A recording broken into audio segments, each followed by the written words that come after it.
Bom, diz o Google Meet aqui que está gravando. Então, mais uma vez, boa tarde a todos os seres vivos que aparecem aqui nessa telinha.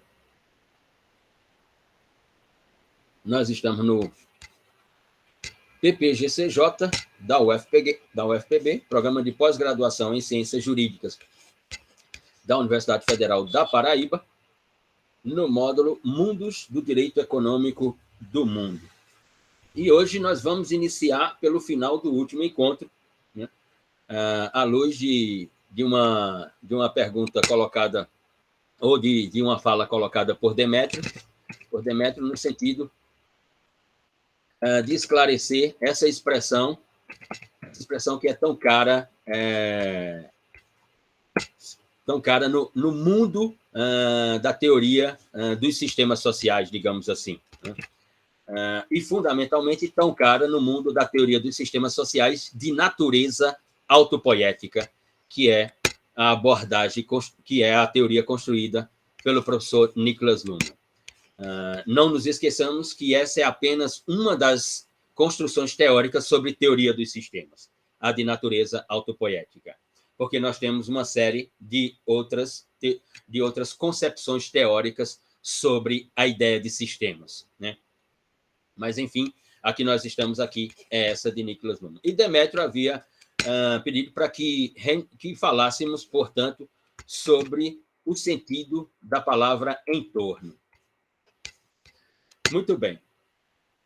Eu até, Demétrios, à luz da sua colocação, com os meus dotes do Renascimento, do Iluminismo, né, da Era das Luzes, eu fiz até uma obra de arte aqui. Olha, tá vendo? Olha, tá vendo? Um esquema para explicar o entorno, né? E vou partir dele e depois vou finalizar com um fragmento que me parece que é a explicação das explicações possíveis que nós teríamos, com um fragmento do texto da professora Helena Espósito, né? Texto de uma professora competentíssima, né, que passou por Luhmann, né, teve aula, se tornou professora, é pesquisadora, enfim, é uma estudiosa não só da teoria dos sistemas autopoéticos, ela é uma estudiosa da teoria dos sistemas, mas fundamentalmente autopoético, ao que ela se dedica primeiramente, digamos assim. Então, vamos lá. Para explicar o entorno, nós só podemos construir uma explicação a partir da ideia de sistema. E a ideia de sistema interpretada na sociedade. Por exemplo, na América do Sul, quem trabalhou com sistemas foram dois grandes pesquisadores, chamados Humberto Maturana e Francisco Varela. Sempre trataram na biologia com a ideia de sistemas, e depois na filosofia também, né? A ideia de sistema de Luhmann é a ideia de sociedade, ou seja, a sociedade para Luhmann é um sistema. Aí a pergunta é um sistema de que natureza, Luciano? É um sistema de natureza comunicativa. Ou seja, aqui nós já notamos uma distinção e uma originalidade. Por exemplo, até hoje, Habermas fala de sociedade como um sistema de valores, fundamentalmente por causa da sua herança neocantiana, né? Com a sociedade como sistema de valores. Para Luhmann, a sociedade é um sistema de comunicações. Ou seja, é onde as comunicações nascem, se desenvolvem e podem se descontrolar. Comunicações aqui têm que ser interpretadas como complexidades desse sistema. Ou seja, então, repetindo, sociedade é um sistema de comunicações, comunicações são complexidades. O que significa dizer que a sociedade produz ininterruptamente, produz permanentemente comunicação. O que significa dizer, mais ainda, que ela produz permanentemente complexidades. E essas complexidades podem, inclusive, destruir o sistema.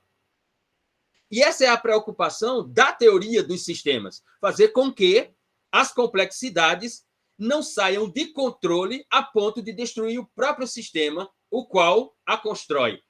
Eita, é mesmo, Luciano? Eita, e nós temos que ir Aí nós temos que ir lá para o século XIX, né?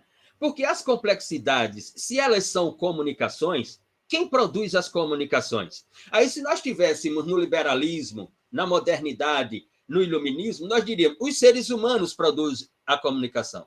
E aí, por isso, Luhmann recebeu a pecha de ser um autor anti-humanista, porque ele disse, não, a comunicação é produzida pelo ambiente do sistema.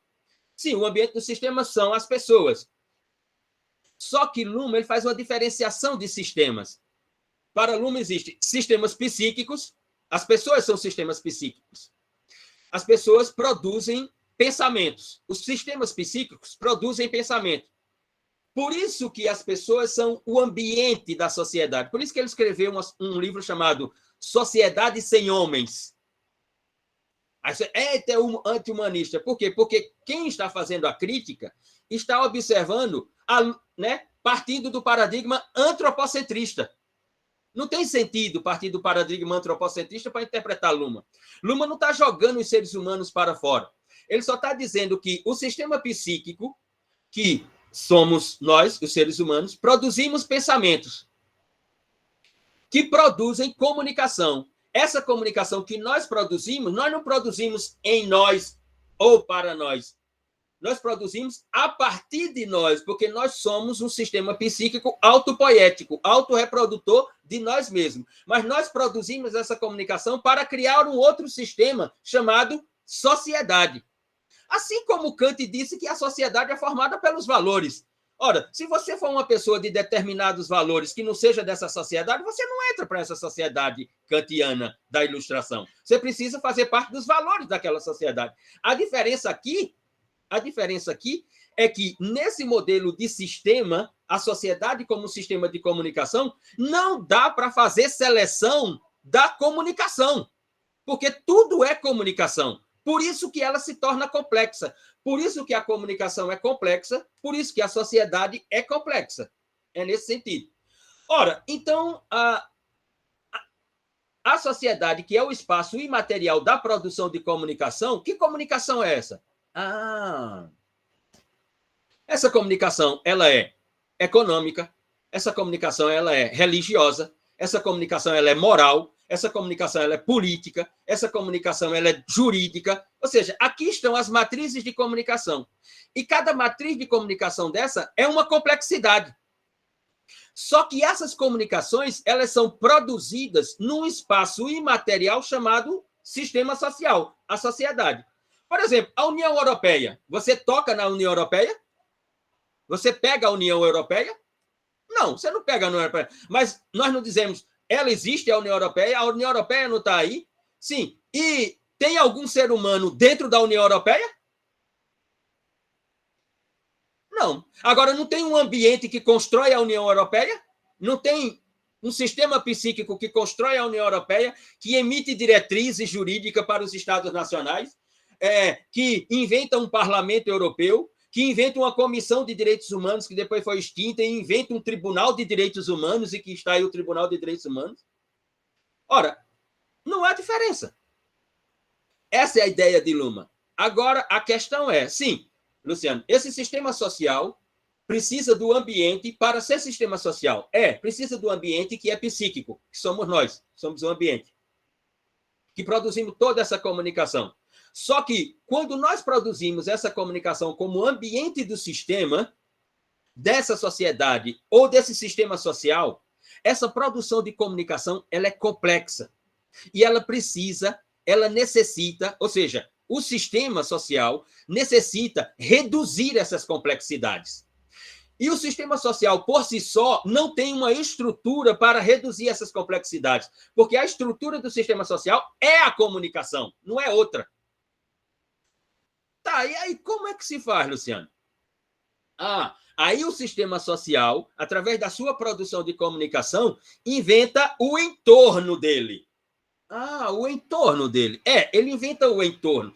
O entorno, Demétrio, são os subsistemas do sistema social. O entorno do sistema social é o direito, é o sistema jurídico, é o sistema político, é o sistema econômico, é a arte, é a ciência, é a religião. Esse é o entorno para o qual a sociedade vai enviar as suas comunicações complexas para serem tratadas, porque ela própria não pode tratar essas complexidades. Ela não tem estrutura para tratar essas complexidades. Então, eu tenho uma relação comunicativa lá, em que uma pessoa, por exemplo, um casal entre si, lá tem uma relação, o homem agride a esposa no lar. Eita! Ora, a sociedade não pode minimizar essa complexidade, ela não tem estrutura para minimizar essa complexidade. Então, o que é que ela faz?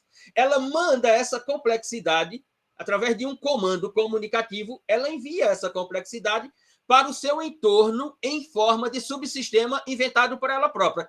Envia para o direito penal. Já dou a palavra, Domingos. O que significa dizer que, no momento, o sistema social, que nós chamamos de sociedade, que Luhmann e os construtivistas, e os funcionalistas, e os estruturalistas chamam de sistemas sociais, que Pearson chamava de sistema social, e nós chamamos de sociedade. Quando o sistema social inventa os subsistemas, esse sistema social ele é autônomo, ele é autorreprodutor, ele não precisa de nada, ele só precisa de comunicação, a sua estrutura é comunicação. Quando ele inventa o seu entorno, ele automatiza o entorno. Ou seja, quando ele inventa o direito se torna autônomo do próprio sistema social. Por quê? Porque o direito vai tratar a partir de uma estrutura própria dele. Qual é a estrutura própria do direito? Lei e decisão judicial. Ele precisa de outra coisa para ser direito? Não, não precisa. E ele funcionaliza a sua operação a partir do quê? A partir de si próprio, da lei e da decisão judicial, de forma fechada. Ele é um sistema fechado com a cognição aberta. Aberta para onde? Aberta lá para a sociedade, para ver o que é que a sociedade vai lhe enviar de complexidades. Ah, agora é violência doméstica. Ah, daqui a pouco é estupro. Ah, daqui a pouco é o quê? É furto. Ah, daqui a pouco é roubo. Ah, daqui a pouco é uma questão de contrato, de obrigação, de não sei o quê. São essas as complexidades que o entorno tem que tratar. Quando essas complexidades são enviadas para o entorno, chamado sistema jurídico, que ele é autônomo do sistema social, ele trata essas complexidades a partir de si próprio. Porque, a exemplo do sistema maior, a sociedade, o sistema jurídico também é autopoético. O sistema religioso também é autopoético. O sistema econômico também é autopoético. A moral também é autopoética. A política é autopoética. Aqui está o entorno. A questão é que a produção dessa comunicação, como nós vamos ver daqui a pouco no texto de Javier Navarrete, a produção dessa comunicação se dá por contingências. Não tem como haver uma forma de controle sobre o processo comunicativo. Como no outro modelo de sociedade, sobre os valores, tem uma forma de controle. Ou você tem determinados valores e você pode dizer que é um ser humano moderno, ou você não tem e não vai dizer que é moderno. Vai dizer que é medieval, vai dizer que é outra coisa. Aqui não tem como. E mais ainda, essa comunicação, ela tem duas características. Ela é abstrata, ela vem de todas as direções, porque todos nós somos o ambiente da sociedade, nós não somos a sociedade é a comunicação que nós produzimos. A comunicação que nós produzimos, que ela se apropria como complexidade para enviar para os subsistemas, para o entorno, e dar tratamento ali. Ora, não tem como haver controle sobre essa produção comunicativa. E mais, duas características. Ela é abstrata e ela é contingente. Ora, contingente como, Luciano? Quem aqui que, por exemplo, que já foi fazer um pronunciamento, né? Quem aqui, por exemplo, que já foi dar uma palestra ou apresentar um seminário, um paper numa sala de aula, né? E organizou lá o seu script, levou lá a sua matriz, toda bonitinha, né? Tal, não sei o que lá, está seguindo o roteiro. E no meio do roteiro tem um start psíquico e você muda o roteiro porque veio uma ideia muito mais interessante do que aquela que você colocou no roteiro, e a partir de então você começa a construir o discurso a partir daquela ideia que, como diz Hayes von Foster, lhe deu o start. Quem nunca passou por aqui? Eu já entrei para dar uma palestra em um congresso, né, com uma única folha, né, que quando vou fazer minhas palestras, coloco lá 3, 4 tópicos, só para olhar o tópico e construir o discurso, né, sobre a matéria que estou tratando. E quando entrei, por causa de uma pergunta antes de começar a palestra, eu simplesmente fiz assim no papel, joguei fora e fiquei 1h30 falando só por causa da pergunta de uma pessoa antes de começar a palestra. Ora, isso é a contingência da comunicação. Não tem como haver controle sobre isso. Quem nunca foi aqui fazer uma sustentação oral em algum lugar e começou a sustentação e veio da ideia, opa, mudou isso, opa, e o argumento se tornou outro. Essas são as contingências e a abstração da comunicação. Para Luhmann, não há controle sobre isso. E é por isso que elas são complexas. Veja, por isso que ele diz que complexidade não é uma operação. Complexidade não é um dado concreto. Complexidade é uma descrição, é inclusive uma autodescrição, uma autoobservação. Ou seja, complexidade é sobre o quê? É sobre contingência e abstração no processo de comunicação, que não há garantia de que eu faça um script e vá seguir um script até o final. Eu posso ter starts cognitivos e terei starts cognitivos. E quando esses starts acontecerem, eu mudo totalmente o plano da comunicação. Né? Por isso que esses autores vão dizer assim, não existe diálogo. E por que não existe diálogo, Luciano? Não existe diálogo porque quando eu falo com a memória que tenho e com os starts psíquicos que me aparecem. Quando o Mauro fala com a memória que ele tem, que eu não sei qual é a memória que ele tem, e com os starts psíquicos que o cérebro dele está mandando para ele. Tem uma tese de Rafael de Jorge que ela explica essa parte. Ela se chama, se eu não me engano, a gente vai tratar nela mais à frente. Ela se chama a tese do terceiro excluso-incluso, que é um texto de Rafael de Jorge sobre a argumentação jurídica. Quando A está argumentando, B está ouvindo. Ou seja, quando a acusação está argumentando, a defesa está ouvindo para depois falar após a acusação. Quando a acusação está falando, a defesa que está ouvindo, diz Rafael de Jorge, cria um terceiro que é excluso. O terceiro é o psíquico, é o sistema psíquico. Cria o terceiro excluso que fica dizendo assim, esse terceiro excluso fica dizendo para você, olha, a argumentação do Ministério Público nesse ponto é frágil. Quando chegar a tua vez de falar, ataca aqui, porque a fundamentação do Ministério Público é frágil, é débil. Olha, tu tem um fundamento mais forte. Ele utilizou uma norma infraconstitucional, utiliza a Constituição, utiliza o Tratado Internacional de Proteção e Defesa dos Direitos Humanos, que tu vai suplantar a ideia da argumentação da acusação. Esse terceiro, que é excluso, ele fica o tempo inteiro lhe dando starts cognitivos. Quando chega a vez da defesa falar, o que é que a defesa faz? Ela tira o terceiro, que é excluso, de fora e joga para dentro. Ele se torna o terceiro incluso. Por isso que a tese de Rafael de Jorge chama a tese do terceiro excluso-incluso. Quando alguém fala, quem escuta cria um terceiro, que é excluso. Quando vai falar, ele se torna incluso. Acontece a mesma coisa com a outra parte. Isso é abstração e contingência. Não dá para ter controle sobre isso. Mas aí não dá para ter controle e o sistema social, segundo Luhmann, sabe disso. Então, isso é um problema dos subsistemas, ou seja, isso é um problema do entorno. Esse é um problema do entorno. Ora, o que significa dizer? Os subsistemas são... é para não deixar Domingos... Intervenha, Domingos, por gentileza. Professor, na verdade, eu ia fazer essa pergunta depois, mas porque o senhor começou a explicar, não sei se tem a ver com a minha dúvida. O que seria essa metateoria de Luhmann? Porque no texto ele fala, e o senhor começou a explicar, eu digo, rapaz, tem alguma coisa a ver com isso também. Por causa disso que eu ia perguntar para o senhor. Porque alguns chamam de metateoria, outros chamam de metalinguagem. Ele fala de teoria da teoria, né? Teoria da teoria. Exato. Ou como o Luhmann criou a dupla contingência, que seria, por exemplo, o aparecimento de contingência em que, quando eu tento solucionar a contingência, ela já mostra uma outra face dela própria que eu digo, puta que pariu. E agora? Estava tudo organizado para solucionar a questão, que é o pensamento que se quer, né? Que aqui é a minha divergência com Luhmann, né? Para Luhmann, os subsistemas, eles têm a função de minimizar as complexidades para evitar o crolamento, digamos assim, do sistema social. Então, quando o direito traz para si o conflito social, transformando numa complexidade jurídica, ele tira da sociedade, então minimiza a sociedade cria um outro espaço imaterial para novas complexidades comunicativas que serão jurídicas daqui a pouco. Para Luhmann, a função dos subsistemas, como o direito, por exemplo, é minimizar as complexidades. A minha posição é de que é organizar essas complexidades.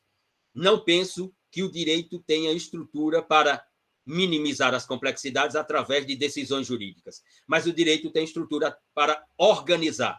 E mais ainda, não é organizar no sentido de... Aliás, tem um livro de Luhmann sobre organizações, que é um livro fabuloso. Teoria das organizações. Não é organizar no sentido de solucionar. Não é isso, não. É organizar as complexidades no sentido de construir uma ilusão estética funcional de que tudo está bem, quando não está. Porque nós sabemos que, se a comunicação é contingente, é abstrata, como é que vai estar bem? Nunca vai estar bem. E ela é permanente? Nunca vai estar bem. Então, a função do direito, na nossa interpretação... Isso tem a ver com a questão da autopoiese de Luhmann, né? Que ele diz Exato. que tem que procurar a solução no próprio direito, né? No próprio direito. Só que na nossa Luciano, posição, não é solução. Não é solução. O direito cria uma estética funcional operativa ilusória. Ilusória. De que ele resolve a questão, mas ele não resolve a questão. É a organização das complexidades. Isso, organização das complexidades na forma de ilusão funcional, porque daqui a pouco elas vão pipocar de novo no direito como complexidades. Eu vou tentar... Professor Luciano, como é que a Diga. gente, quando a gente vai tratar de jurisdição, e a Nara está aí, né? Tem uma das características que a gente diz assim, então, ilusoriamente, que uma das características dela é a definitividade. Não existe definitividade na jurisdição, na verdade, à luz de não resolver, enfim, de maneira definitiva, não sei. Bom, como diz aqui na teoria da comunicação, Yanara, você foi citada, você tem a palavra. Não, é rapidinho. É exatamente isso. Agora, tem bem ligação com a fala de Demétrios. Se, digamos que surge o problema, né, no sistema de distinção, né, da sociedade. Então, aquele problema vai ser resolvido por vários outros subsistemas. Então, o direito, né, outro subsistema, enfim, a economia, a política, a religião. Então, talvez por isso que na jurisdição ele não consiga ser definitiva a resolução, porque precisaria desses outros subsistemas. Sim. Sim. Veja, Yanara, compreendendo, olha, né? Mais ou menos. Olha, o sistema social, para Luhmann, e aqui Luhmann foi buscar isso num brilhante autor britânico. Quem nunca leu, procure ler. É um autor realmente interessantíssimo. É o professor George Spencer Brown. Esse cara foi fabuloso. Spencer Brown tratou das formas. Para Spencer Brown, como eu já falei aqui, toda fenomenologia tem no mínimo dois lados. Então, Luhmann se apropriou dessa construção e disse: o sistema social ele trabalha com duas formas, a forma interna e a forma externa. O que ele chamou de intrínseco e extrínseco. Que quando ele vai tratar de direito, de religião, ele utiliza sempre essa mesma matriz. Por exemplo, o intrínseco do sistema social é a produção da comunicação em forma de complexidade. O extrínseco está no entorno, que é a criação dos subsistemas, para os quais o sistema envia as complexidades. Por exemplo, matéria de religião vai para lá, matéria de moral vai para lá, matéria de política vai para lá, matéria econômica vai para lá, matéria jurídica vai para lá, os subsistemas.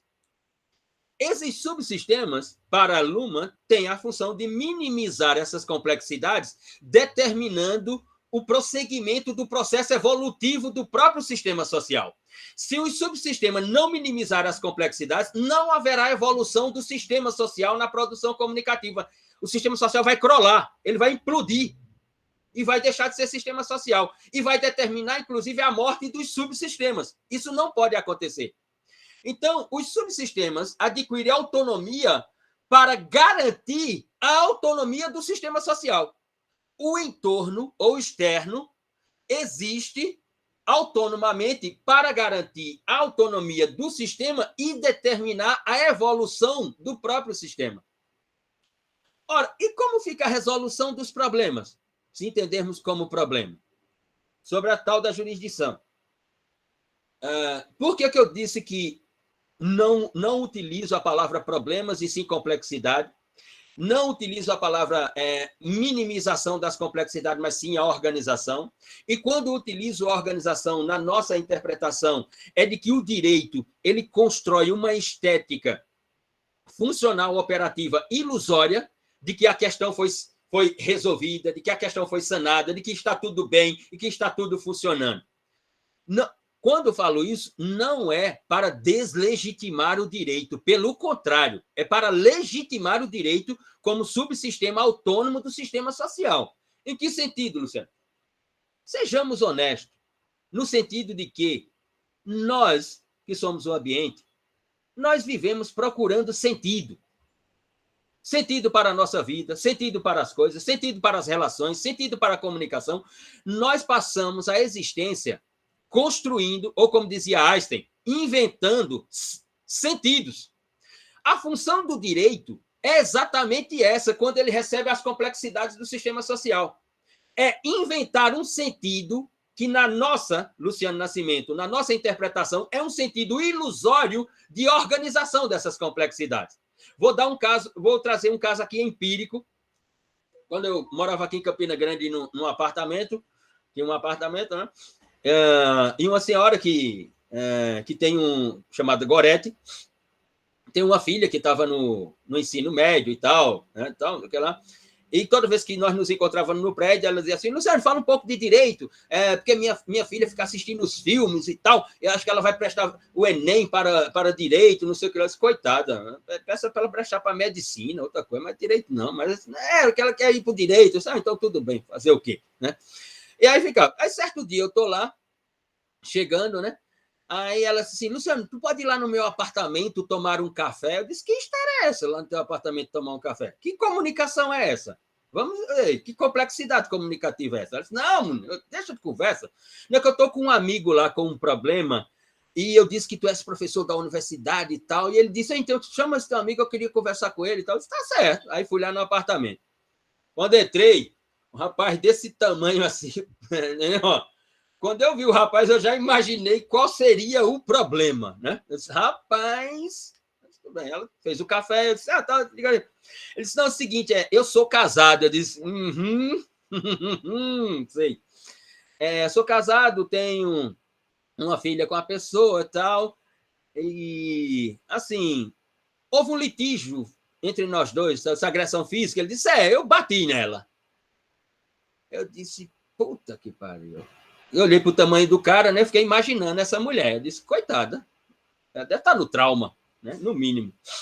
Eu disse: mas rapaz, e por que eu me descontrolei no momento da comunicação lá, eu acho que vai para lá, tal, bati, não sei o que lá.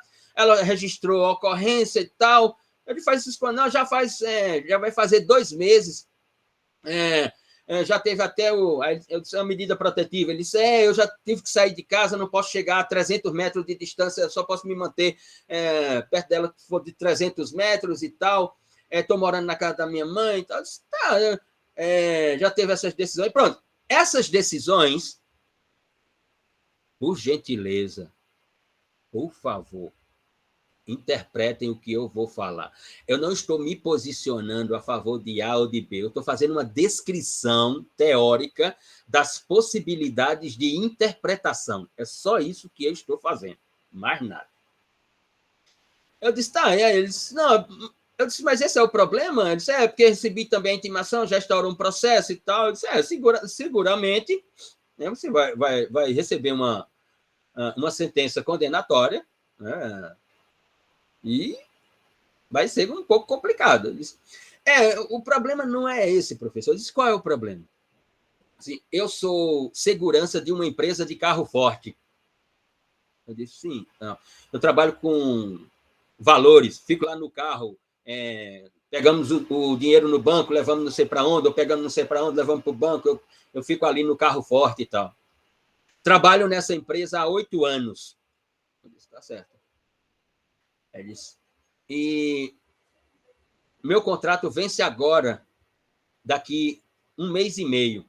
E tem uma cláusula no meu contrato que diz que se eu estiver respondendo a um processo de qualquer natureza, como réu, o meu contrato não é renovado. Eu, portanto, ficarei sem emprego. E, portanto, ficarei sem ter uma renda para pagar a pensão dos meus filhos. E, portanto, não sei o que fazer.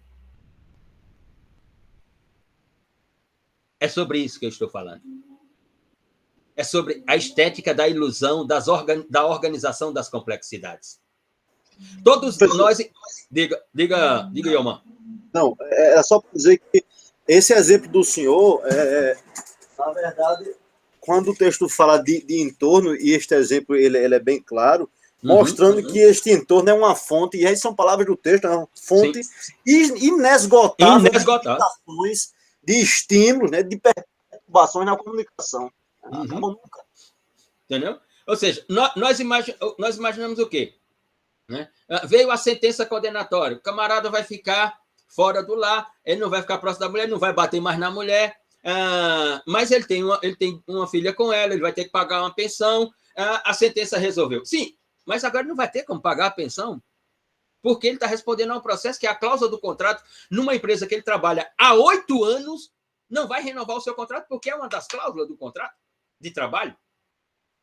Nota como aí voltamos para a primeira fase. Nota como a comunicação ela é complexa e nota como a complexidade ela é abstrata e contingente. E nota como a contingência pode se tornar uma dupla contingência.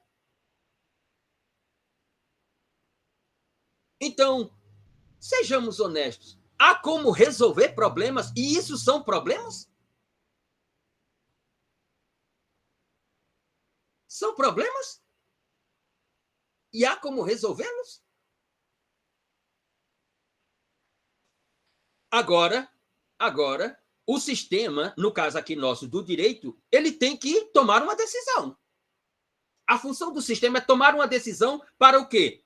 Para, segundo Luhmann, minimizar essa complexidade, né? E determinar a evolução do sistema social na produção comunicativa de novas complexidades, novas abstrações, novas contingências e a máquina girar permanentemente. Porque se o direito não toma essa decisão, o caso fica suspenso no processo comunicativo social. E outros casos vão chegando. Uma hora o sistema social vai crolar. Vou para o texto de Helena Espósito, para um fragmento do texto dela. O que ela diz? Vamos lá. Vou pegar aqui. Tarará.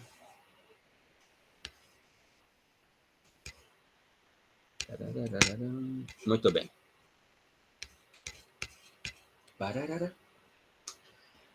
Vamos lá. Deixa eu ver se eu só localizar o parágrafo que é interessante. Aqui, Demetrio. O sistema, portanto, percebe seu entorno como correlato negativo de si mesmo e não como sistema. Contudo, cada uma forma parte do entorno dos outros subsistemas. E assim que, adotando o sistema conceitual de Spencer-Brown, Luhmann afirma que o sistema é a forma de uma distinção, uma vez que possui duas faces, o sistema mesmo como interior da forma e o entorno como externo da forma do sistema social. Sendo o entorno tão importante para esta forma, pertence ao sistema ou ao entorno. Neste contexto, os códigos binários, que são elementos diferenciadores dos próprios sistemas e, por isso, utilizam codificações diversas, ganham relevância, não como representações de uma realidade, mas como simples regras de duplicação. Desta forma, para tudo o que, no âmbito de aplicação dos códigos binários, definido por eles mesmos, os códigos binários, aparece como informação, se faz disponível um correlato negativo como, por exemplo, verdadeiro ou falso, bonito ou feio, direito ou não direito, amado ou não amado. O que significa dizer que, tanto do ponto de vista das formas, interna e externa, todo o processo é circular. A produção da comunicação interna no sistema é circular e não hierárquica, ela é circular, abstrata e contingente. E quando vai para o externo, como o outro lado da forma, nos subsistemas, ela também é circular. Ela não perde a forma, digamos assim, a forma funcional operativa quando o sistema envia para o subsistema. Então, aqui eu tenho o sistema e o entorno do sistema, que é formado por vários entornos. Depende de qual comunicação nós estamos falando. Por exemplo, se nós estivéssemos aqui no curso de economia, nós estaríamos construindo as nossas comunicações e as nossas interpretações e observações à luz do que é, por exemplo, a matriz econômica privada, pública, esse código binário da economia pública ou privada, nesse sentido. Como nós estamos falando aqui de direito, se eu for para o direito penal, eu vou falar desse código binário entre o quê? Lícito e ilícito. Né? Um exemplo que Luhmann dá sobre essa autonomia dos sistemas é muito interessante. Sobre a autonomia autopoética do sistema jurídico. Por exemplo, e esse exemplo ele é levantado por um discípulo seu também, que escreve sobre o objeto que Luhmann criou o exemplo. Eu estou me referindo ao professor Teubner, né? Quando escreve sobre direito dos contratos, né? E que ele utiliza a matriz autopoética para a sua ideia de direito dos contratos. A pergunta que nós temos que fazer é: o contrato garante o quê? Quando alguém firma um contrato com outra pessoa, esse contrato garante o quê? Digamos que seja um contrato... digamos, Luciano tem uma bicicleta elétrica, dessas aí, que bonitinha que é danada dessas bicicletas. Atributividade. Tem uma bicicleta. Aí Demetrios quer comprar essa bicicleta. Aí eu vou fazer um contrato com o Demetrios. Aí Demetrios diz: Luciano, é o seguinte, quanto é a bicicleta? R$5.000. Pronto, eu vou pagar em 5 parcelas de 1.000. Aí a gente faz um contrato. Esse contrato garante o quê?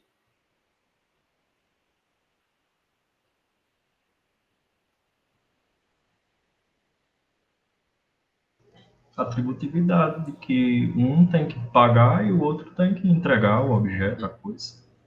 E isso vai acontecer? Ele garante que isso vai acontecer? Em tese. Garante a exigência, né? Porque se não acontecer, você firmou um contrato. Exato, sim, Hans. O contrato só garante o contrato. Ele é autopoético, o contrato. Veja, se houver o pagamento das 5 parcelas, aí o contrato vai dizer: tá vendo? Eu não disse que ia pagar em 5 parcelas? Se não houver o pagamento das 5 parcelas, o que é que o contrato disse? Olha, eu não estou dizendo, tem uma cláusula em mim que diz que se ele não pagasse uma das parcelas, aí você executa imediatamente. Então o contrato garante o quê? O contrato garante a ele próprio, ele é autopoético. Se Demétrio cumprir com as obrigações das cláusulas do contrato, o contrato se autogarante. Se Demétrio não cumprir, o contrato se autogarante. De qualquer forma, o contrato já está garantido. Ele é autopoético. Nós não conseguimos observar isso. O próprio Teubner, que escreve sobre isso, diz: porra, como é que eu nunca observei isso? Que o contrato não garante nada a não ser ele próprio.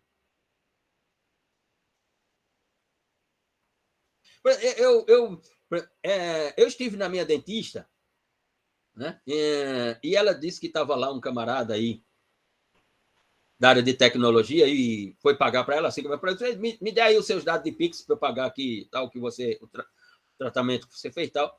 Ela disse: Luciano, eu vou lhe dar uma chave aleatória porque eu não vou dar mais chave de CPF, não. Por quê? Porque teve um cliente meu aqui, que trabalha com tecnologia, e disse que, por exemplo, pode fazer um Pix pelo CPF fraudulento. Eu disse: como é que é? E ele me mostrou aqui.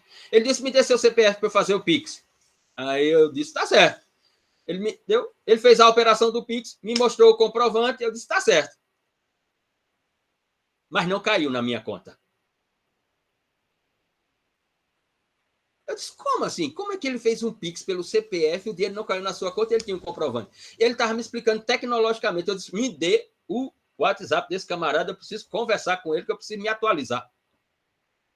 Então, ele disse para mim, Luciano, a sua chave aleatória. Os CPFs, eu posso fraudar o envio de Pix. E aí, tentou explicar para ela a linguagem tecnológica que ela não conseguiu me explicar. Ou seja, as formas de pagamento só garantem a ela própria. Não que vai haver o pagamento. A Magazine Luiza fez um contrato com você, você fez um contrato com a Magazine Luiza, você vai pagar aquela televisão de 65 polegadas para assistir o Brasil na Copa do Mundo ano que vem, né? E esperar outro 7-1. E você comprou em 22 vezes. Aí chegou na décima mensalidade, você perdeu o emprego, não está dando dinheiro, não vai conseguir pagar. O contrato não se autogarante porque você não vai pagar? O contrato se autogarante, você vai pagar. Porque o contrato tem um mecanismo autopoético de autoexecução de si mesmo para fazer você pagar de qualquer jeito. A ideia de autopoiese é essa. E aqui sejamos claro, que Maturana Varela utilizou para a descrição do sistema biológico, unicamente para a descrição do sistema biológico, e que Luhmann fez o quê? E que Luhmann transportou para os sistemas sociais e os subsistemas do sistema social. Ou seja, Luhmann transportou para sistemas de matrizes psíquicas, como nós, o ambiente, o sistema de matriz psíquica, e para os sistemas que têm a estrutura na comunicação, os sistemas autopoéticos, os sistemas comunicativos da autopoética.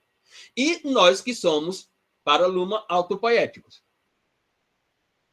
Por quê? Porque as ideias são formadas aqui, com a produção da linguagem aqui, a partir daqui. Então, para ele, nós somos um sistema psíquico autopoético. Essa é a natureza da sua teoria dos sistemas. Essa é a natureza da sua teoria. Que você vai para outras teorias dos sistemas e não é essa a natureza, né? Cada autor, portanto, tem uma construção sobre teoria dos... Cada autor, dentro da teoria dos sistemas, tem uma construção. Cada autor, que eu digo vários autores, tem as suas construções próprias. Diga, Elma. Professor, eu destaquei bem essa passagem porque eu não consegui entender completamente quando no texto se menciona que uma das verdadeiras, ou se não a verdadeira intenção da teoria dos sistemas de Luhmann é produzir uma certa indiferença semântica social, né? Uhum, sim, essa indiferença seria no intuito do que o senhor falou, de justamente organizar as complexidades, ou apenas de causar mais estímulos, mais ruídos, e assim promover uma maior tentativa de autopoiese dela própria?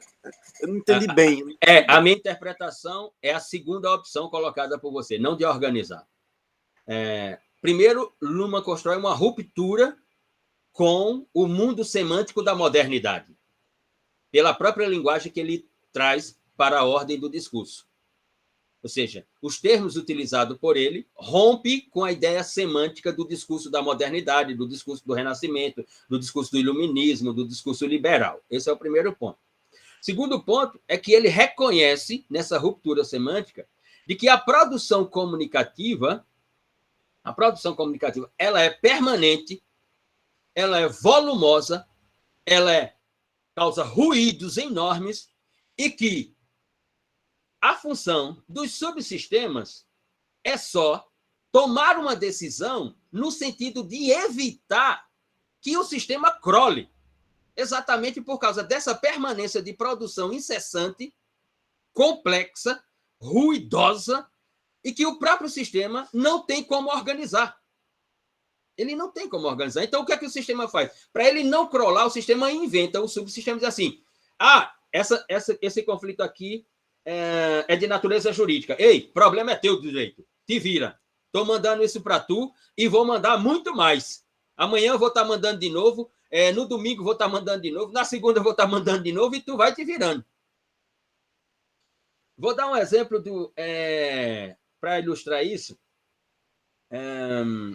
porque essa semana participei de um evento com Rafael de Jorge e com outro Javier, também estudioso de Luma, Javier Espinosa de los Monteiros, da Universidade de Anáhuac, do México.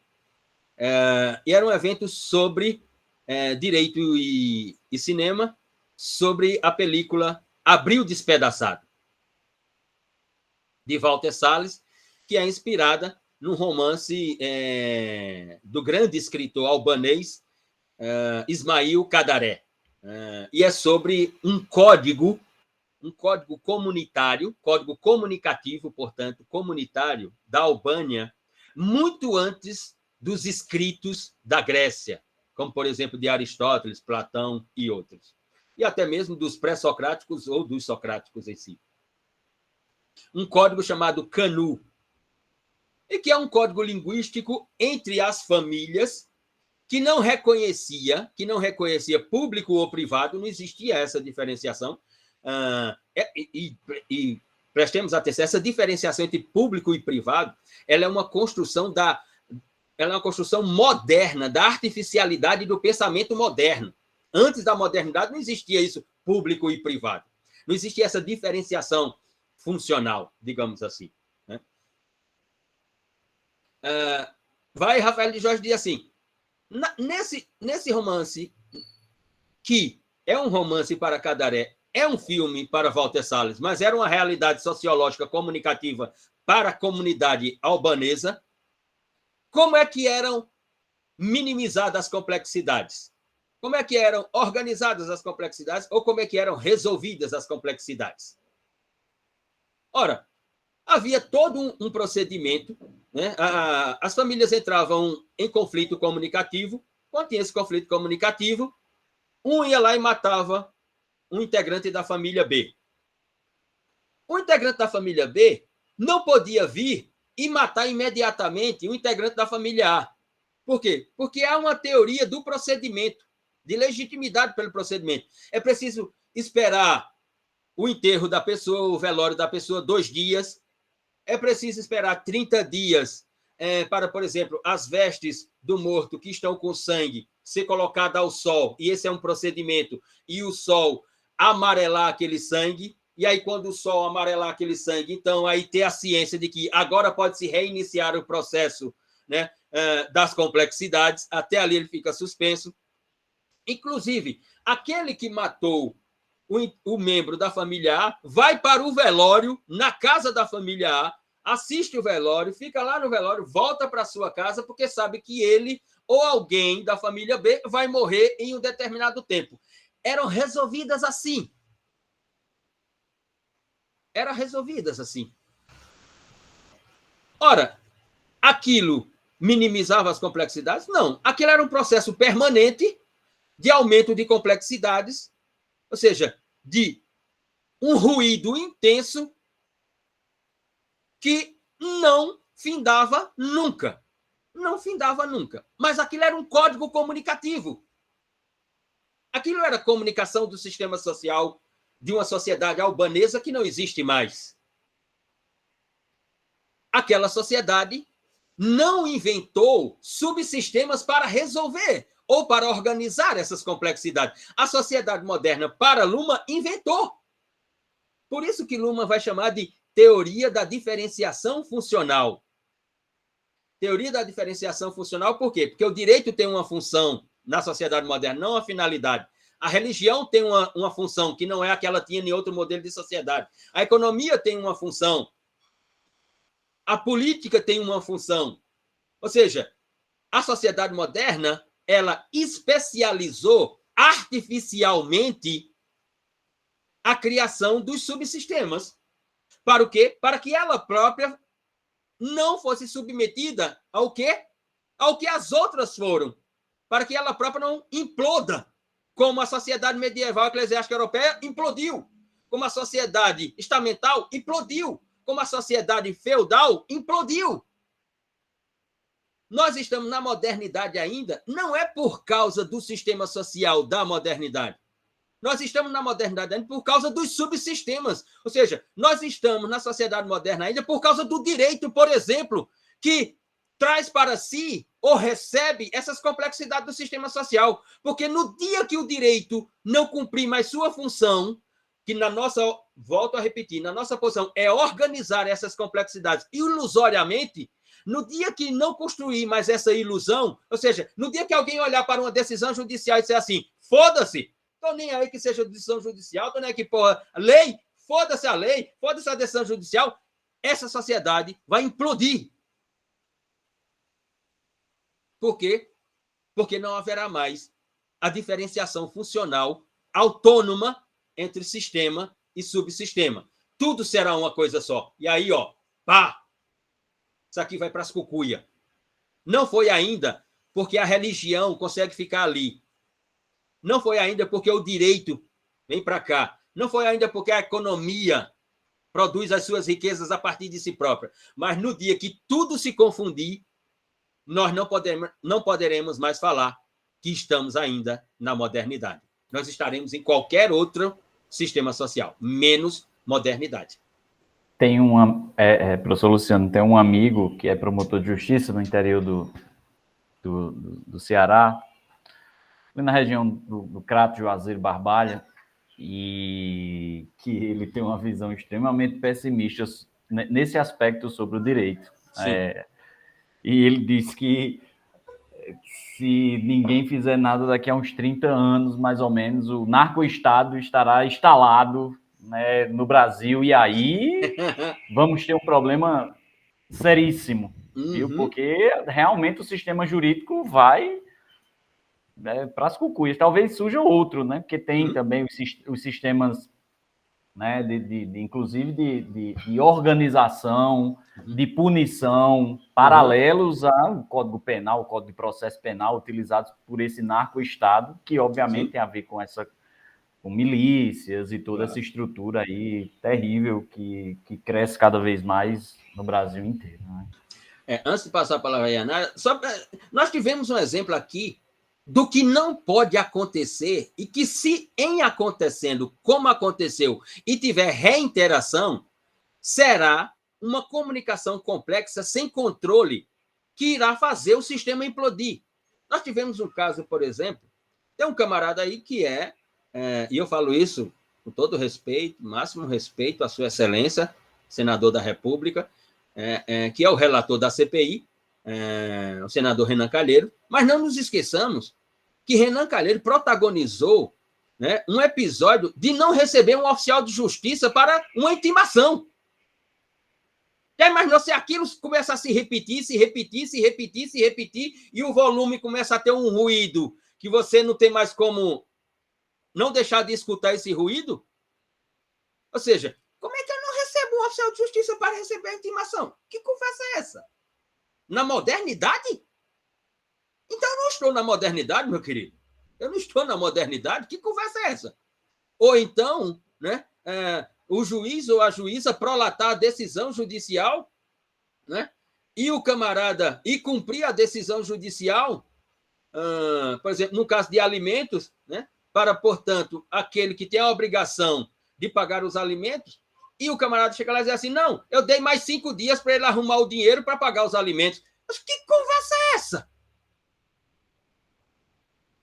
Que conversa é essa? E a diferenciação funcional, meu querido? Então, se não há diferenciação funcional, não há modernidade para Luhmann, para essa matriz de teoria dos sistemas, autopoética, nesse sentido. Yanara? Professor, essa sua fala faz muito sentido, porque veja só, quantas e quantas decisões, né, assim, do judiciário aqui eu falo por experiência própria mesmo. Quando proferir decisões, eu sei que é falsear a realidade, digamos, atender de forma paliativa. E o meu exemplo é questão de política pública, né? Então, a sociedade deposita no judiciário a solução de uma intervenção com uma cirurgia.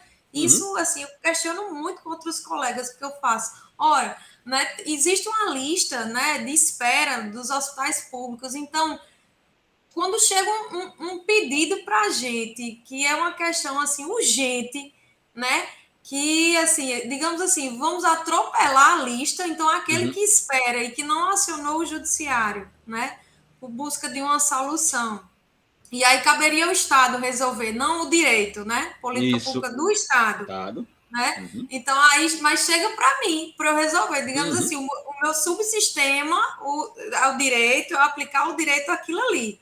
Mas aquela questão social ali, aquela lista que tem que ser atendida, que deveria acontecer, que os outros subsistemas deveriam funcionar, né? Não funciona. Então, assim, realmente, esse caso de violência doméstica, eu tenho ele diariamente. Eu cubro um canto e descobre o outro. Essa semana mesmo, por coincidência, foi isso. Na audiência, né, o advogado falou comigo e falou, olha, é o seguinte, se ele continuar preso, ele vai perder o emprego. Então, ele não vai poder pagar a pensão. E eu sou da vara de família e de violência doméstica. Eu disse, e agora? Né? Então, assim, é uma ponderação que você faz, né, quando você nem consegue ter conhecimento de sociologia, conhecimento de outros campos do saber, mas tem que dar uma resposta imediata, claro, ilusória às vezes, porque a gente não consegue resolver todo o problema. E se descobre o lado da violência doméstica e essa mulher vem a óbito, né? E aí? O que era mais importante? Né? É complexo, realmente a forma é muito complexa. Eu acho que, pelo que eu estou entendendo aí, é como se os subsistemas eles não funcionassem, só né? No mundo do DVC, mas do C não funciona, e por isso que haveria essas falhas, né? Enfim. Eu tentei associar alguns exemplos aqui para entender melhor. Claro, Yana, e se a primeira parte da sua fala, se a primeira parte da sua fala era um ruído, a segunda, se tiver um resultado morte dessa mulher, põe ruído nisso, no sistema. Entendeu? E como os subsistemas eles são autônomos, segundo Luma, então o direito não pode lá interferir na política e fazer assim, cumpra aí, porra, tu tem que cumprir aí, porque é a tua função. Não. Os sistemas não são autônomos e autopoéticos, eles não sabem a função que tem que cumprir, então eles cumprem a função. A política cumpre a sua função, o direito cumpre a sua, a economia cumpre a sua. Entendeu? Antes de passar a palavra para a Geni, vou dar só um outro exemplo, esse, então, foi fantástico. Ele é um caso de um projeto de pesquisa que eu orientei de um menino do Brejo da Paraíba, de uma metrópole do Brejo da Paraíba chamada Alagoinha, uma cidade chamada Alagoinha, é uma das grandes metrópoles aqui da Paraíba, no Brejo da Paraíba.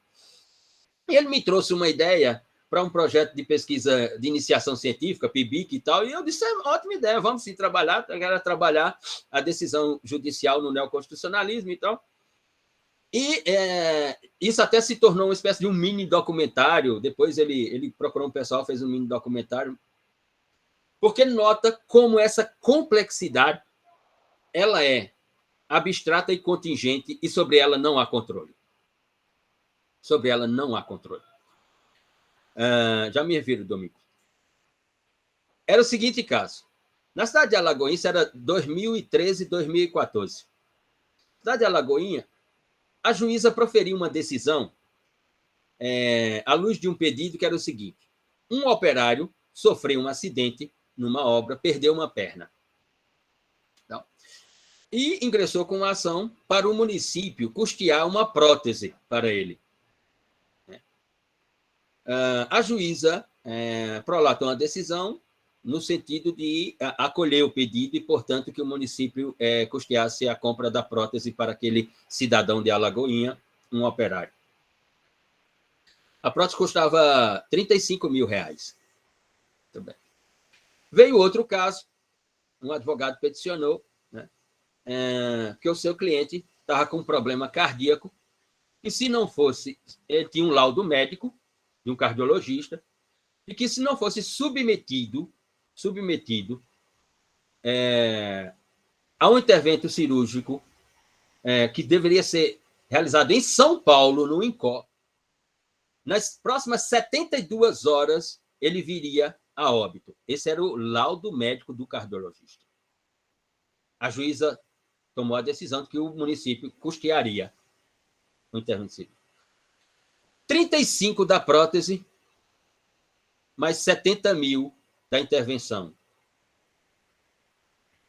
O orçamento da saúde de Alagoinha naquele ano era de R$92 mil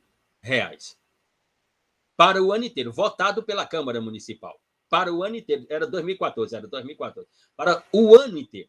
Então, só ali naqueles dois casos, você tinha 35 com 70, 105 mil. E o orçamento da saúde para o ano inteiro era de 92. E agora? E agora?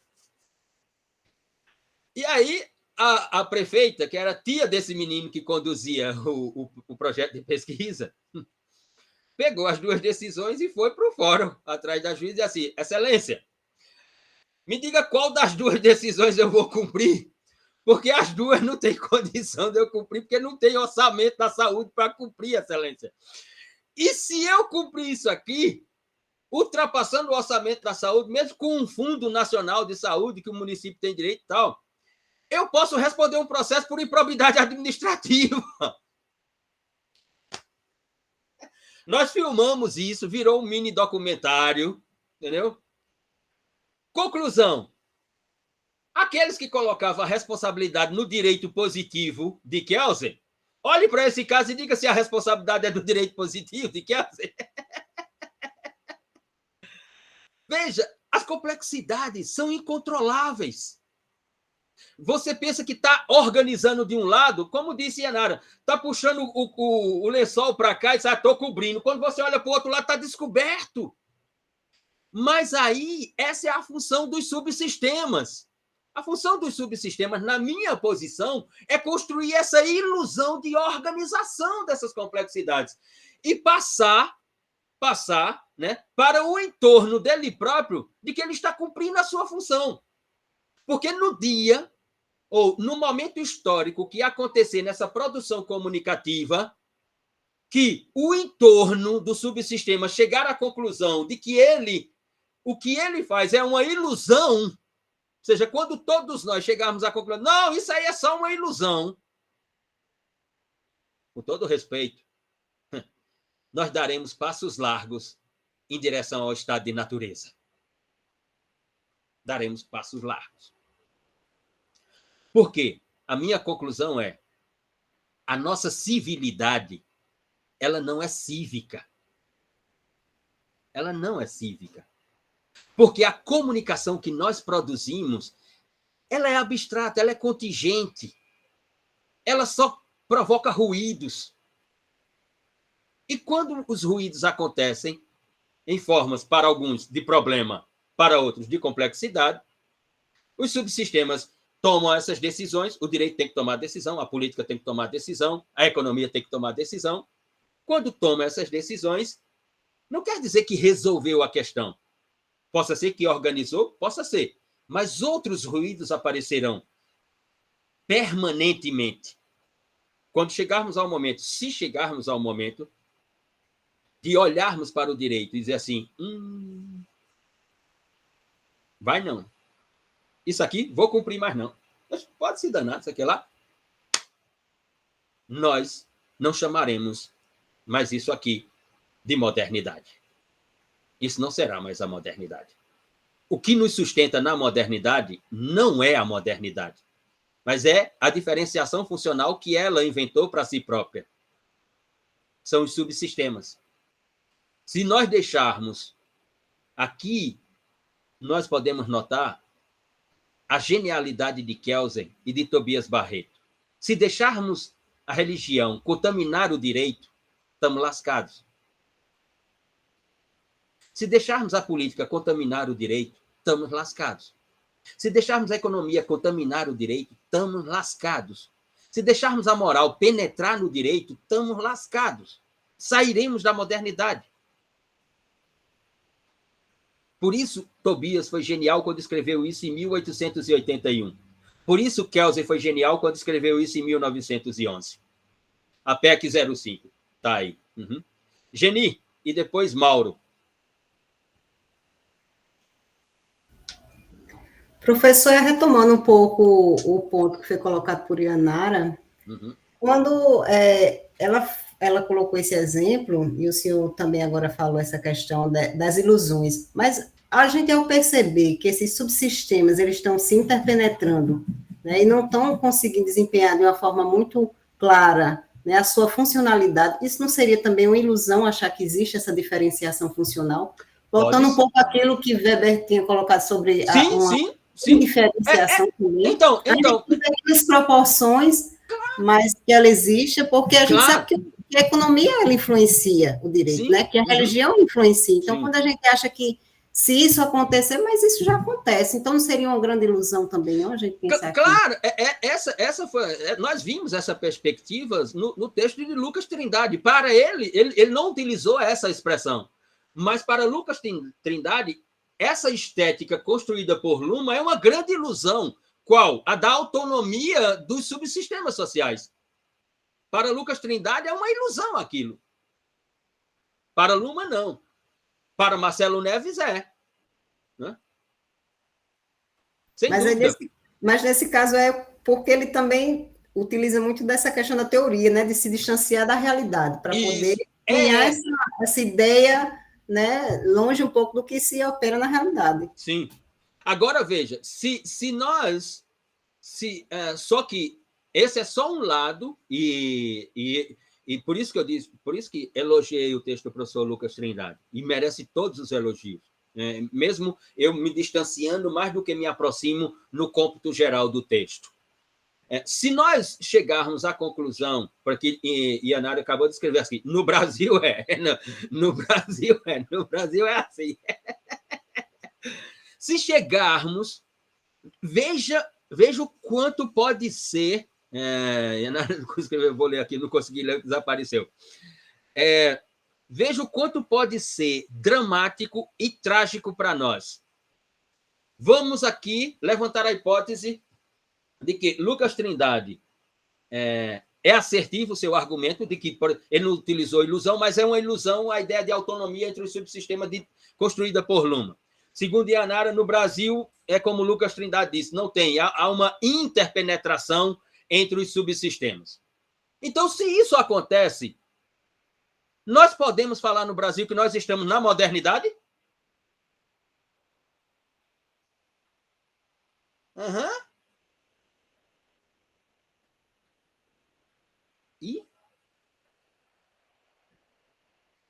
Ou estamos na pré-modernidade, então? Se no Brasil é assim, nós estamos na pré-modernidade e não na modernidade. Nota o drama e a tragédia? Civilizatória que eu me refiro. Se Lucas Trindade realmente tem razão, Yanara tem razão, Marcelo Neves tem razão, de que aqui, quando o direito vai se manifestar, ele se manifesta mediante uma interpenetração da política, ora da economia, muitas vezes da religião, outras da moral, então nós podemos dizer que nós somos modernos?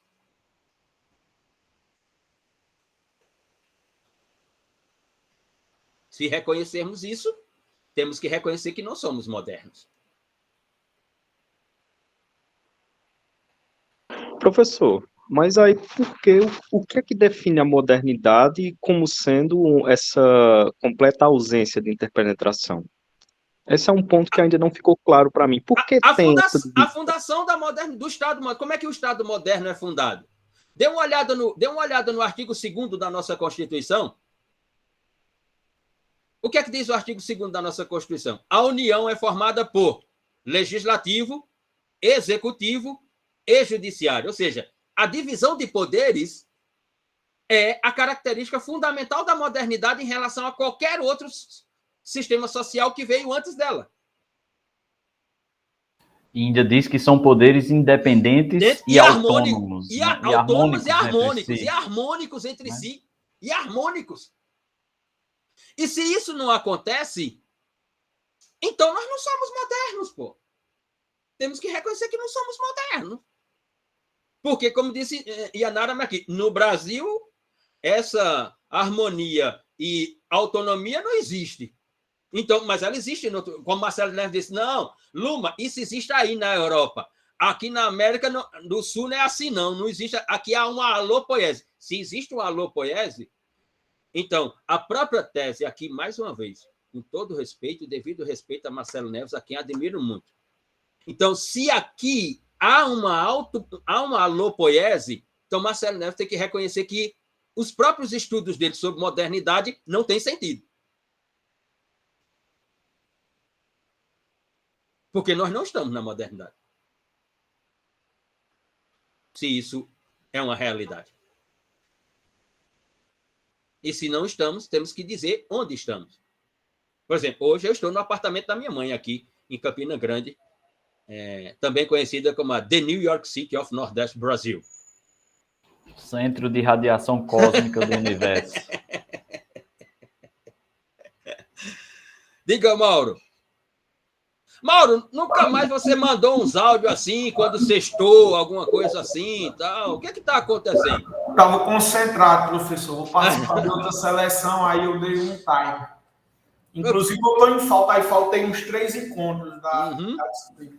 Não, era só para contribuir um pouco com a discussão em relação ao que Yanara falou e o senhor falou, em relação a essa interferência. Eu trabalho aqui no executivo da minha cidade e é muito comum a gente ver, por exemplo, o juiz prolatar a sentença obrigando o município a custear, por exemplo, principalmente na questão da área da saúde, obrigando o município a prolatar a sentença, a executar política pública da alta complexidade, quando a obrigação constitucional do município seria da atenção básica, né?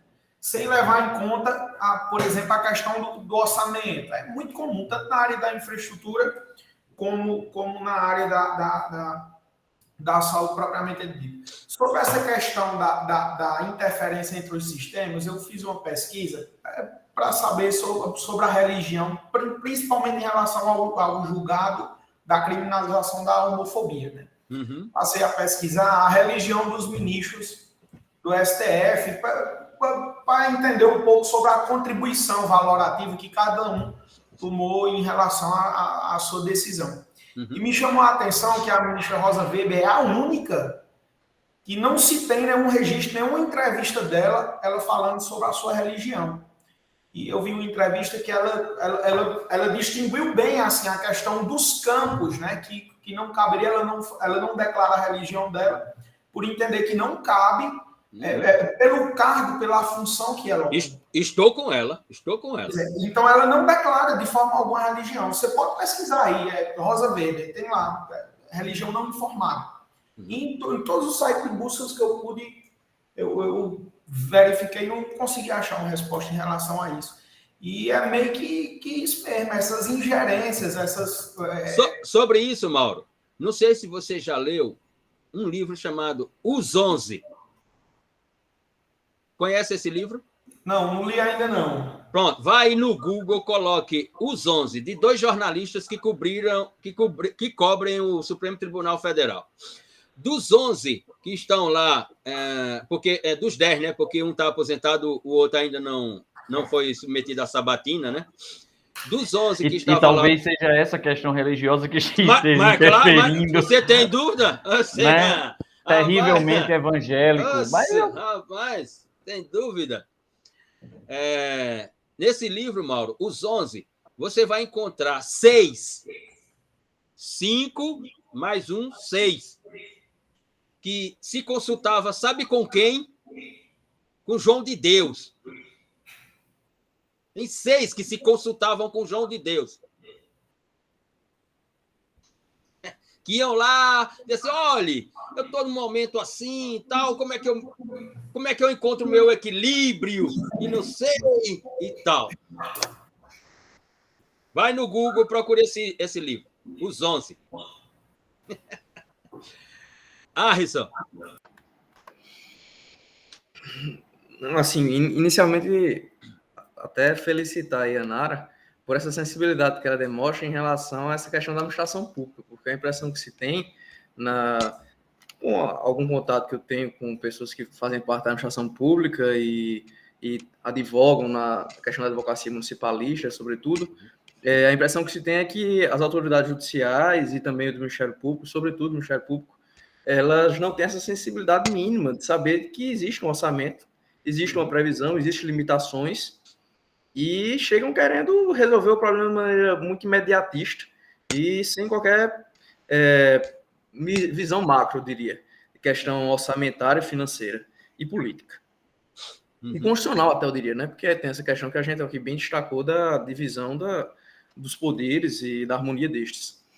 Segundo, professor, o senhor falando sobre essa questão do sistema e de como, na verdade, tudo uma questão um tanto quanto ilusória e de como essa ilusão ela tende a, em algum momento, se desfazer, pelo menos eu entendi a existência dessa tendência, não sei se seria em todo o mundo, seria realmente uma realidade brasileira, mas isso me levou a pensar na teoria do caos. Eu não sei se o senhor tem alguma leitura sobre...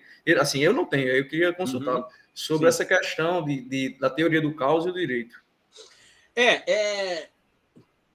Nós poderíamos, por exemplo, trazer para a última parte da sua fala sobre teoria do caos também, escritos de um autor russo chamado Ilya Prigogine, A Era das Incertezas, por exemplo, a teoria do caos dele, A Era das Incertezas. São 2 grandes livros dele, de Ilya Prigogine. Aqui não há um reconhecimento de que seja o caos, porque para Luhmann, o sistema social, como um sistema autônomo e autopoético, ele inventa a sua própria funcionalidade e operacionalidade a partir das suas próprias estruturas, que é a comunicação. Então, o que há aqui, na verdade, não é o reconhecimento do caos, mas é o reconhecimento de que a ideia de certeza, por exemplo, não existe para a teoria dos sistemas. Ela existe para o pensamento moderno e iluminista, mas para a teoria dos sistemas, certeza, a única certeza que tem é que o sistema tem como estrutura a comunicação e que ela é complexa. Ou seja, complexa aqui entendida é que ela é abstrata e contingente, ou seja, que ela é uma forma de caos. A comunicação é uma forma de caos. Mas o sistema tem estruturas e tem mecanismos a partir de si mesmo para criar subsistemas que podem minimizar o que você chamou de caos e ele vai chamar de complexidades. Por exemplo, o direito tem essa estrutura, a religião... O que é que a religião fazia? Ou faz, melhor dizendo, né? Para quem tem a sua religião, não é o meu caso. Você pecou. Eu tive uma tia-avó, né? Que era uma pessoa extremamente religiosa. Minha mãe é uma mulher extremamente religiosa. Aliás, minha mãe diz isso, né? Diz assim, ela olha para mim e diz assim, meu filho, você é um homem estragado. Eu disse, como? Você é um homem estragado. Você é um homem sem fé. A ciência estragou você. Você não tem fé nenhuma. Você é um homem estragado. É o adjetivo que eu recebo aqui. Eu tive uma tia chamada Tia Chá. Eu ia para a igreja quando ela era pequenininho, lá na fazenda do meu avô, era pequenininho e tal. E eu assisti as pessoas indo para o confessionário. Quando é que você vai para o confessionário? Quando você pecou, você tem que falar para o quê? Porque você produziu muitas complexidades, né? E aí tem um sistema lá que vai dizer assim para você, olha, reze não sei quantas Ave Maria, não sei quantas Santa Maria, e aí você sai de lá e diz assim, opa, estou renovado para novas complexidades, que serão as mesmas complexidades. E o processo é permanente. Quando vai chegando no nível de complexidade, você volta lá no confessionário e o padre diz, reze tanto, não sei o que lá. E aí, para você se sentir mais ainda, você deixa uma contribuição maior para a igreja, né? Para você se sentir melhor, para os ruídos minimizarem e tal. Mas o processo é permanente. A religião faz isso a partir do quê? A partir dela própria. O direito faz isso o quê? A partir dele próprio, das estruturas que ele tem. Ilya Prigogine pode ter chamado isso de caos. Isso é um caos? É uma forma de caos, ou seja, porque é abstrato, é contingente. Há controle sobre isso? Tenho minhas dúvidas. Enormemente tenho minhas dúvidas se há, ou pelo subsistema, ou pelo sistema, capacidade de controle sobre isso. Penso que não. Penso que de maneira... Eu costumo dizer assim, talvez, não sei se isso é realmente a ideia do caos, né? Porque a teoria do caos questiona essa possibilidade de que se faça qualquer tipo de previsão a longo prazo no sistema. Não é? E dentro do direito, realmente é bem difícil, né? Se a gente pensar no legislador, por exemplo, eu costumo dizer que o legislador é alguém muito míope com uma arma muito potente, né? Que o poder de alcance dele é muito grande, porém ele enxerga pouco, e não tem como enxergar como aquela legislação, por exemplo, vai produzir efeitos práticos a partir do momento que ela é promulgada, né? Que se inova o ordenamento jurídico, não tem condições realmente, e talvez nesse sentido aí realmente não tenha como se fazer nenhum tipo de previsão, não. É bem difícil. Sem dúvida. No caso do legislador, então, estou de pleno acordo e vou mais. Inclusive, quando eu falo aqui nesse programa ou no outro lado, que também de direitos humanos do CCHLA, alguns até dizem que eu sou elitista, alguma coisa assim, porque eu digo, para ser legislador, você tem que se preparar para ser legislador.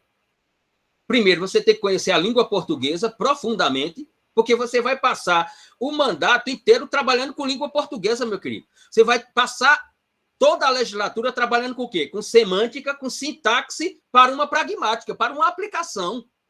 E se você não conhece a língua portuguesa, se você não sabe o que é uma semiótica, sabe? Se você não sabe o que é uma epistemologia da linguagem, se você não sabe qual é a função da semântica numa oração, qual é a função da sintaxe numa oração, que diabo de lei você vai construir? Que lei você vai produzir? Aí, mas aí isso seria uma negação dos direitos humanos, a ideia de que todos podem se candidatar.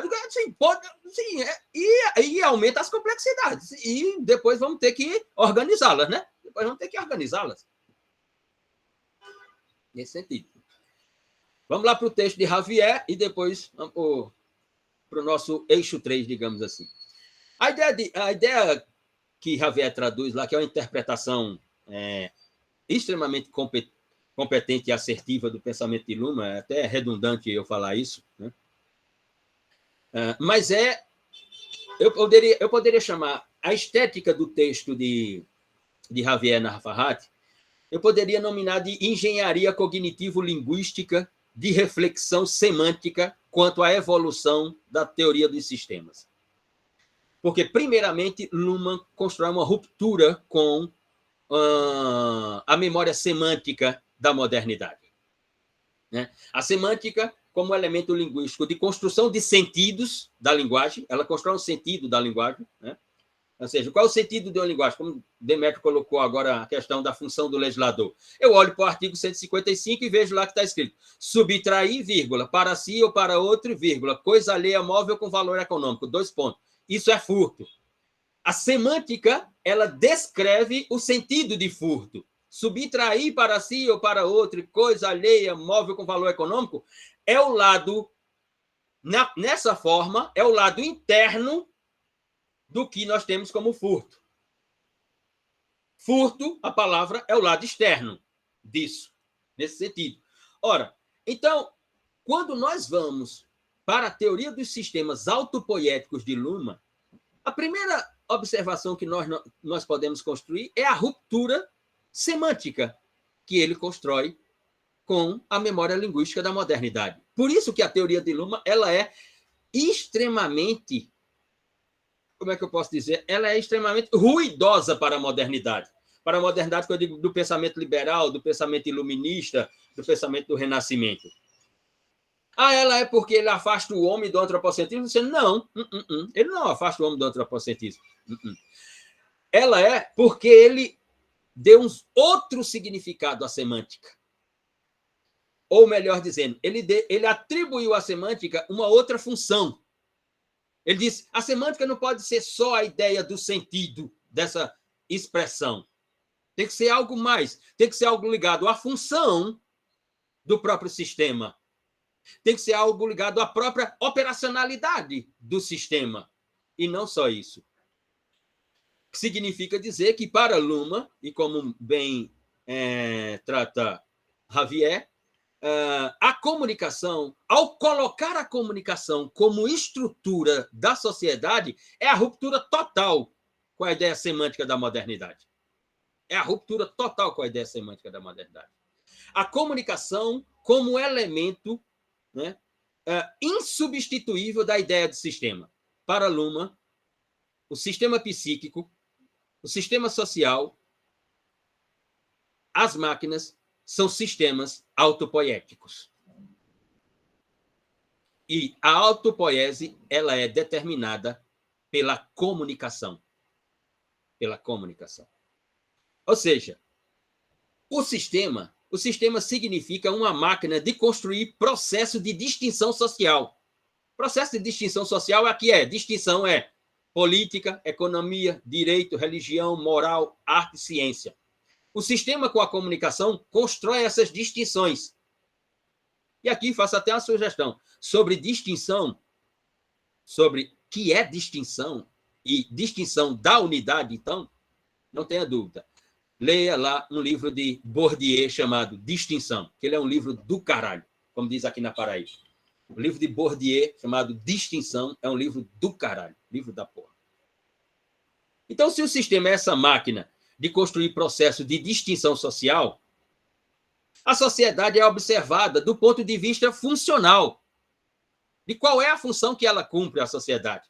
Ela só pode ser observada do ponto de vista disso. Ela não pode ser observada do ponto de vista dos valores. Porque o que são os valores? Qual é a definição de valores? Qual é o conceito de valores? Como é que eu faço uma distinção de valor com o quê? Ora, então a sociedade observada como uma funcionalidade operativa do quê? Desses processos de distinção. É a sociedade que vai determinar essa distinção, ou essa série de distinções, política, economia, direito, religião, moral, arte e ciência. Então, esses processos de distinção determinam as ações dos humanos. Exato, e não o contrário. No pensamento moderno, liberal e iluminista, nós temos a ideia de que os humanos determinam o que vai ser a sociedade. Não, meu querido. Nós não determinamos nada do que vai ser a sociedade, mas não determinamos mesmo. A nossa participação em termos de determinação do que é a sociedade é 0,00000 alguma coisa. Determinamos nada. Né? Nós só produzimos comunicação. E a sociedade, na sua funcionalidade, vai observando as comunicações e tentando organizá-la para dizer o que é ela própria com essa comunicação. Não você dizer o que ela é. Ela é autônoma, nesse sentido. Ou seja, diz ele, a sociedade, esse campo imaterial, estruturada por essa comunicação. O problema é que essa comunicação, como eu falei anteriormente, o problema é que essa comunicação ela é abstrata e contingente. Ou seja,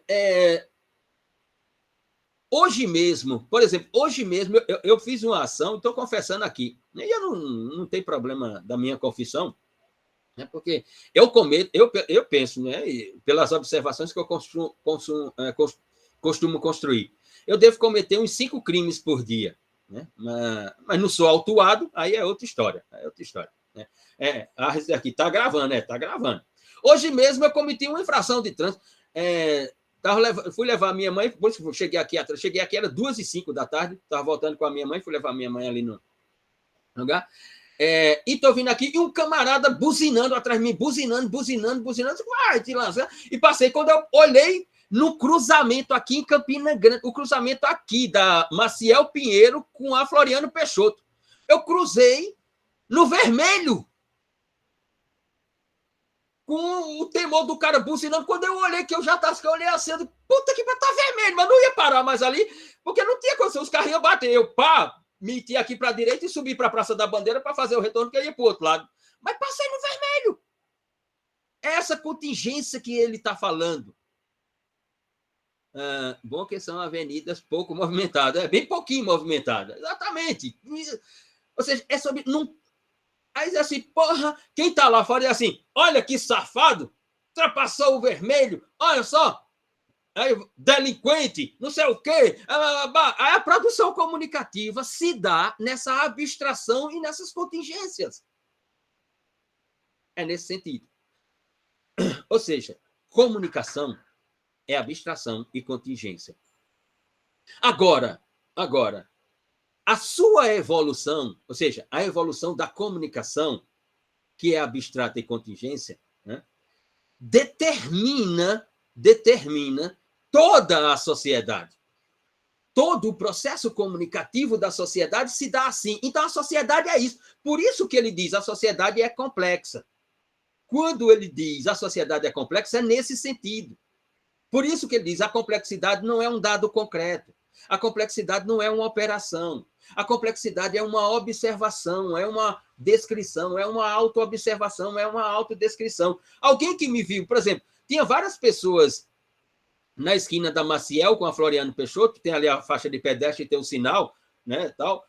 Várias pessoas estavam para ultrapassar, e eu ultrapassei no vermelho. Provavelmente as pessoas falam assim, ó, que mal educado, não presta atenção nas regras de trânsito. Não tinha nada a ver com prestar as regras de trânsito. Eu fiquei um pouco assim do tipo, que porra esse cara tá buzinando atrás de mim aqui para porra? Quando eu olhei, estava vermelho, porra. Eu quis fazer aquilo, foi como... Aí vem o direito. Tinha dolo? Não, não tinha dolo, porra. Não tinha dolo. É nesse sentido. As contingências nesse sentido. A parte interessante e que ela é extremamente, até vou utilizar uma expressão da modernidade, ela é extremamente ilustrativa no texto de Javier. Quando ele diz, por exemplo, Kant criou um método transcendental. A ideia de Kant é transcendental, né? Depois com as suas leituras de Copérnico, da Revolução Copernicana, né? E aí Kant vai determinar a produção do saber por essa ilustração, digamos assim. De que, como a questão é transcendental, eu olho para o objeto me transmite conhecimento através dessa ideia transcendental. Para a teoria dos sistemas, não. Não. O objeto não transmite absolutamente nada para o observador. O observador é que inventa o sentido para os objetos. Nós passamos a vida inventando sentido, pessoal. Né? Nós passamos a vida querendo nos apaixonar para amar alguém, para viver no blue. Para um tá tudo rosa, para outro tá tudo azul. Aí vem o pá de Gaia, passa e diz, puta, meu mundo, não sei o que lá. Aí me aparece com uns áudios como o Mauro, né? Ei, professor, sextou. Eu digo que sextou e tome cana no lombo. Tome cana no lombo. Né? Ou seja, nós precisamos dessas ilusões. Uma das grandes ilusões que nós construímos se chama sentido. Alguns querem casar, né? Outros querem até ter filhos. Né? O pobre do Mauro marcado para sempre para esse episódio. Outros... por exemplo, outros como Ianara. Tem deles que casam sem querer mesmo. Tem deles que casam na força. Outros como Ianara vão ser juiz. Outros como Demétrio e eu se aventuram nesse sentido de ser professor, que não tem sentido porra nenhuma. Né? Mas nós vivemos procurando sentido nisso, porque queremos o sentido para ir, mas sentido, tem sentido de porra nenhuma. Sentido de porra nenhuma. Né? Outros, assim... os meninos, professor, eu vou prestar o concurso da Polícia Federal, que eu quero ser policial federal, trabalhar com investigação científica, andar com aquele distintivo aqui no peito, com aquele colete assim para as operações, entrar assim com não sei o quê. O que é isso? É olhar para um objeto e construir sentido em cima desse objeto. Quando você chega lá e diz, porra, não era nada disso, hein? Que merda. E agora? Agora já estou aqui, porra. Vai continuar inventando sentido. Continua inventando sentido. O objeto não transmite absolutamente nada para essa abordagem teórica sistêmica. Para Kant, transmitia. Os objetos,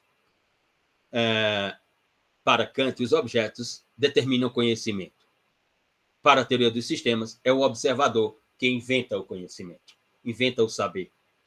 Conhecimento e saber é sentido. É sentido. É só isso, mais nada.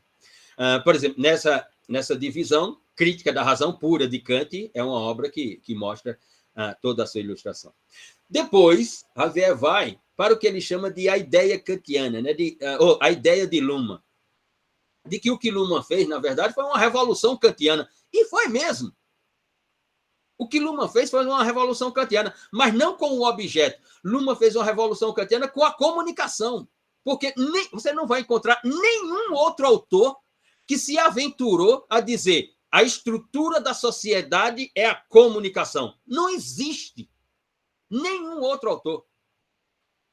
Você, por exemplo, vai encontrar em Tobias Barreto sobre o direito e não sobre sociedade, sobre o direito. Quando Tobias diz o quê? O seu conceito de direito, por isso que eu digo, o conceito de direito de Tobias Barreto é insuperável. Quando ele diz direito é uma produção linguística, cultural e histórica da humanidade. O que significa dizer? O direito é um subsistema linguístico, comunicativo, como diz Luhmann. O que é o direito? Direito é comunicação. Autopoética, comunicação jurídica. O direito tem uma linguagem própria, é a linguagem jurídica.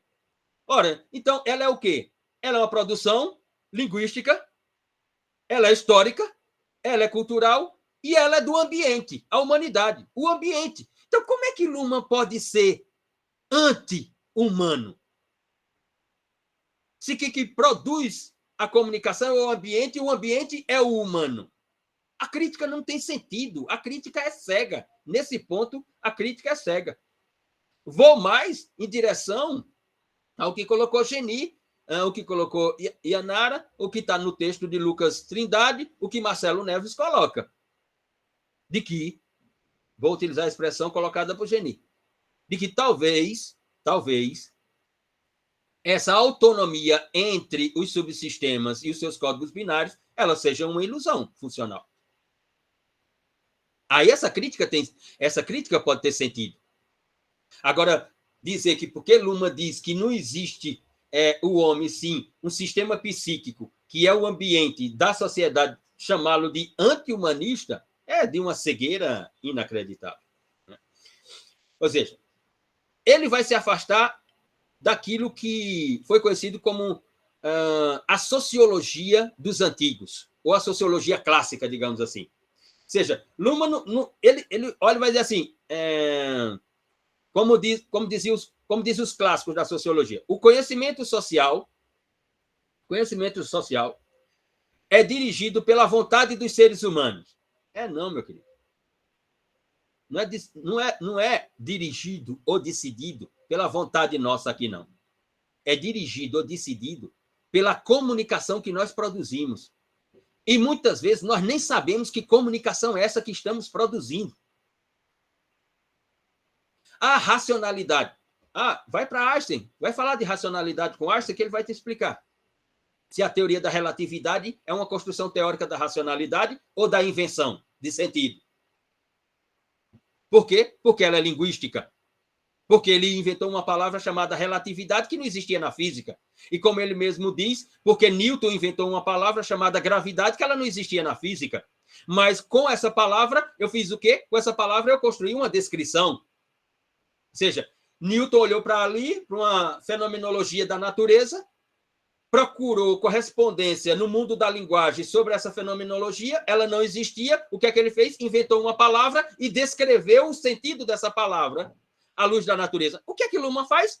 Ele vai na cibernética, ele vai na biologia, ele vai não sei aonde, traz uma linguagem e descreve essa linguagem à luz do próprio sistema.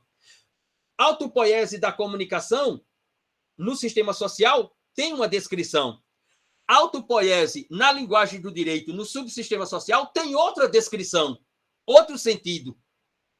Ele faz o quê? Ele especializa a semântica produzida pelo sistema e pelos subsistemas.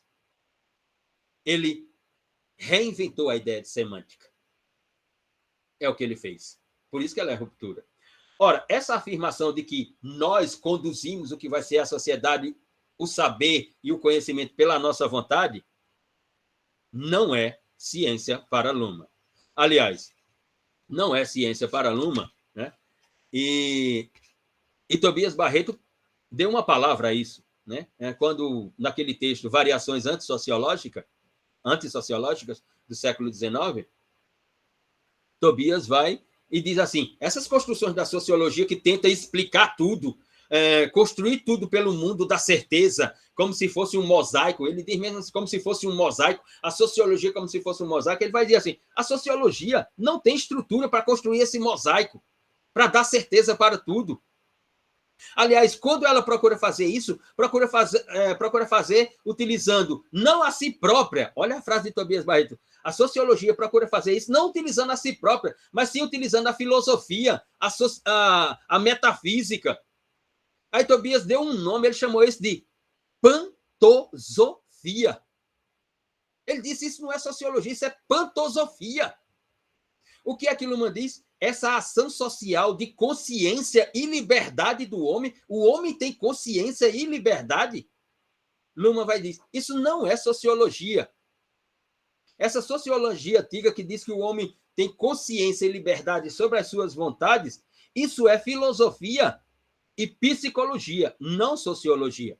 A sociologia ela tem que explicar a teoria da sociedade como uma sociedade de produção de comunicação. Porque é que os humanos fazem o tempo inteiro, os humanos produzem comunicação. Se ela é consciente, se ela é livre, meu querido, isso não é tarefa da sociologia. A sociologia não tem como função falar sobre liberdade e consciência. Para Luhmann, na teoria dos sistemas autopoéticos, a função da sociologia é descrever esse processo comunicativo complexo, abstrato e contingente, que gera o quê? Gera incerteza. Como gera incerteza, a incerteza aqui entendida como complexidade, o sistema tem que organizar tudo isso, ou como diz ele, minimizar tudo isso. Qual foi a alternativa que o sistema observou para minimizar tudo isso? Inventando os subsistemas. Ah, mas não é inventando não, Luciano, porque já tinha religião. Tá, então não é invenção, é organizando os subsistemas, dando a eles autonomia operacional, funcional e operacional e estrutural, para que eles operacionalizem tudo a partir de si próprio e não da sociedade. Essa é a ideia. Ora, Tobias Barreto pensou nisso também. Só não tem o mérito que Luhmann tem de ter sistematizado tudo isso. Mas ele tem o mérito, para nós aqui, de ter sido o primeiro a apontar que isso era assim. Por isso que eu digo, a origem do pensamento estrutural, funcionalista da comunicação na sociedade, ela tem uma origem periférica nas letras de Tobias Barreto. Como ciência, Luciano? Não, como um start cognitivo que Tobias teve. Porque ele não conseguiu sistematizar. Luhmann construiu uma teoria. E, aliás, uma das grandes teorias do século XX, sem dúvida alguma. Ora, então a ideia de Luhmann é o quê? Sociologia, sim. A ideia de Luhmann é